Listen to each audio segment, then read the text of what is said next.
Жазғы демалыс қарсаңында полиция жол қозғалысы қауіпсіздігін қамтамасыз ету шараларын күшейтуде. Жас жол инспекторларының байқауы балалардың жол көлік жарақаттануын алдын алуға және осы маңызды мәселеге назар аударуға бағытталған.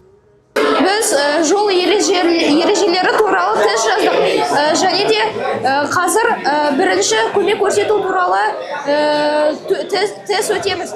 Мен осындай іс-шаралар болып тұрғанын қалаймын біздің облыста. Себебі басқа балаларда жол ережелерін, жол тәртіптерін білгенін қалаймын.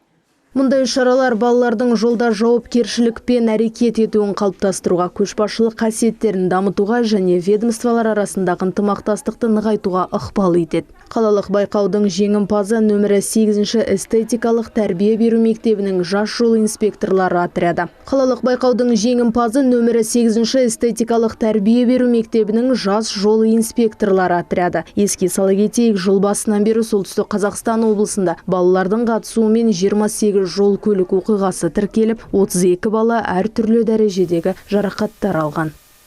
Среди учащихся городских школ қалалық мектеп оқушылар арасында жас жол инспекторлары байқауының қалалық кезең өткізіліп жатыр. Бұл сайыстың мақсаты жол көлік оқиғаларынан балалардың зардап шегуін азайту үшін оқушылардың жол ережелері бойынша білім деңгейін арттырып, жолдағы қауіпсіздікті қамтамасыз ету. Жақында облыстық полиция департаменті жас жол инспекторлардың облыстық байқауын өткізеді. Жеңімпаздар өңір атынан республикалық деңгейде өнер көрсетеді. Ақнұр Қайырбек полиция департаменті баспасөз қызметінің көмегімен әзірленді.